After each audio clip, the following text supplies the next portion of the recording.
Olá pessoal, sou o Rodrigo e sou pré-candidato a vereador aqui em Hortolândia. Bom pessoal, o objetivo desse vídeo é trazer para vocês algumas dúvidas que eu tenho, mas principalmente onde eu tenho ido buscar tirá-las, né? Eu achei tão interessante tudo que eu descobri que seria muito egoísmo da minha parte usar simplesmente para produzir material de pré-campanha e posterior material de campanha, mas compartilhar com vocês, não só os meus amigos pré-candidatos, também com a população. Pessoal, quando eu me decidi sair simplesmente do bastidor, de ficar ali falando de política, discutindo de política, de participando de movimento político, eu decidi ser um pré-candidato, pleiteando uma vaga numa chapa, começou a me surgir muitas dúvidas. Por exemplo, o que têm feito os vereadores atualmente? O que fizeram por este período de mandato? Entender um pouco este cenário, né? Então, no primeiro link que eu vou compartilhar com vocês é o site da Câmara Municipal, onde tem lá as matérias legislativas, onde nós vamos conseguir observar quais projetos de lei estão tramitando ou tramitaram, né? Quais projetos de lei, projeto de decreto legislativo, moções, requerimentos, indicações. Então é muita coisa. Então você consegue fazer uma análise tanto qualitativa quanto uma análise quantitativa. Então o volume de trabalho de um vereador e a qualidade desse trabalho se consegue fazer também. Por outro lado, eu ficava me perguntando, quanto ganha um vereador? Quanto ganha? Legal. Descobri também no site da Câmara, na parte do portal da transparência, quanto ganha um vereador. Mas e quanto ele custa? Será que é a mesma coisa? Não é. Só em folha de pagamento, por exemplo, a Casa Legislativa Municipal ela custa mais de R$ 1.600.000 por mês. Ok? E o salário dos vereadores representa em torno de 14% disso. Ou seja, o quanto nossos vereadores custam é muito maior do que eles ganham. Isso é um fator interessante. Mas por que, Rodrigo, isso é importante? Bom, se você já analisou a qualidade da matéria legislativa, agora você sabe quanto eles custam, é uma balança. Está valendo a pena? Entendeu? Aqui estamos falando de custo, aqui estamos falando de valor. Quanto custou e quanto vale o que foi produzido aqui? O quanto de benefício trouxe de fato? Então a gente consegue fazer esta análise. Eu vou colocar na descrição todos os links, tá? Aí, para além disso, eu fui me perguntar, Rodrigo, quanto custa uma campanha? Quanto custa um voto? Quanto custa um voto? Isso é importante. Então eu fui no site do TSE. Eu demorei para achar isso. É um site bem chato e tal, mas assim que eu achei, salvei o link, colocar aqui para vocês também. Então o que eu fui fazer? Eu fui pesquisar qual foi a declaração de gastos de campanha. Então, e comparar, que legal, comparei com os votos que os vereadores, não só os vereadores, mas também os outros candidatos que não foram eleitos, tiveram. E é muito louco, porque existem no processo eleitoral municipal de Hortolândia votos muito caros e votos muito baratos.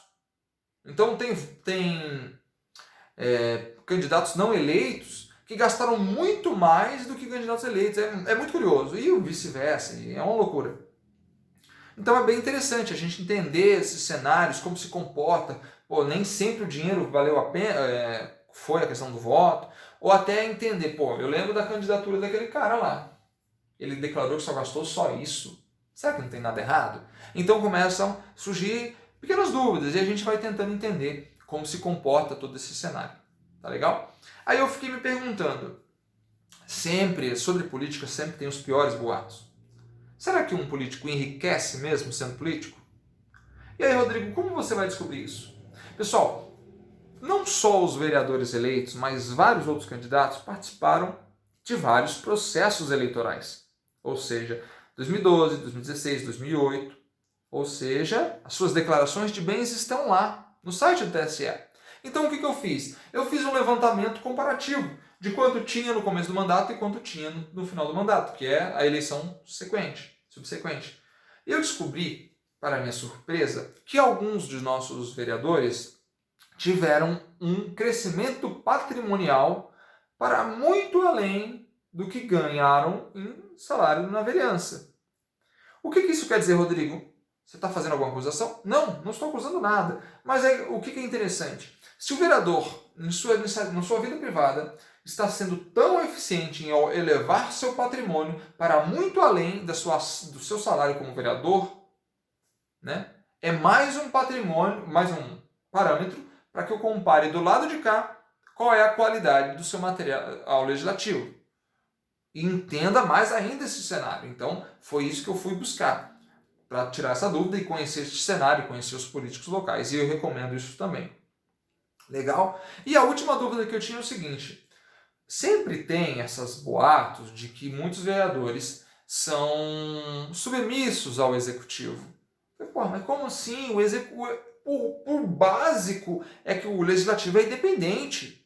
É independente. A gente sabe que tem lá a base, onde os vereadores são mais simpáticos ao vereador, e tem uma oposição que já de cara são mais arredios, mas o legislativo, por regra, é independente do executivo.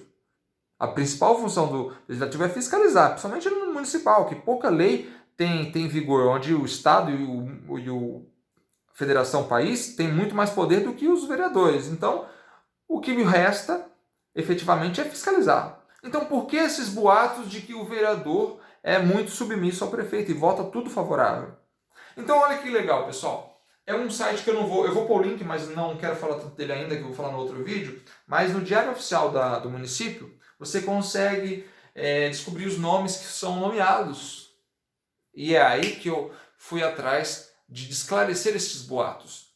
Eu peguei lá na declaração dos nossos vereadores e outros candidatos também, a sua lista de doadores e sua lista, os seus trabalhadores, quem trabalhou para eles, né? E para além disso, suas ligações em redes sociais também que dizem alguma coisa.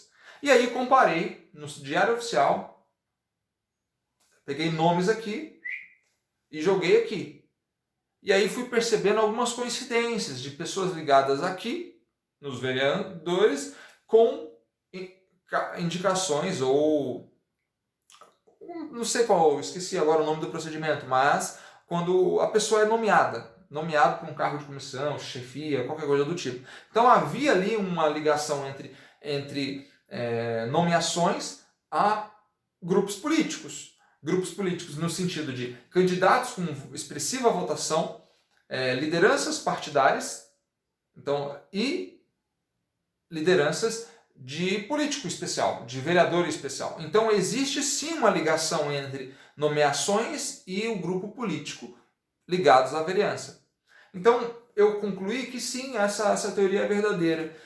Talvez, não posso afirmar, mas faz sentido, embora eu tenha dito que é verdadeira, mas não foi a palavra mais correta.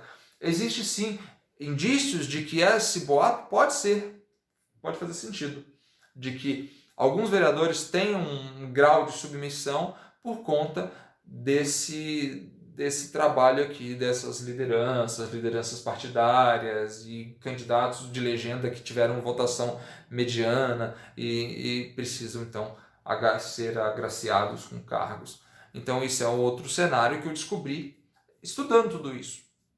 Enfim, falei demais, mais quase 10 minutos. Espero que você tenha assistido até aqui. Eu vou deixar todos os links. Se você tiver qualquer dúvida sobre todo esse processo, como achar as informações, não se acanhe, me procure, manda um WhatsApp, me manda uma mensagem e eu respondo assim que possível. Então um grande abraço, muito obrigado por você ter assistido este vídeo. Gostaram do Buzz? Dá tchau, Buzz!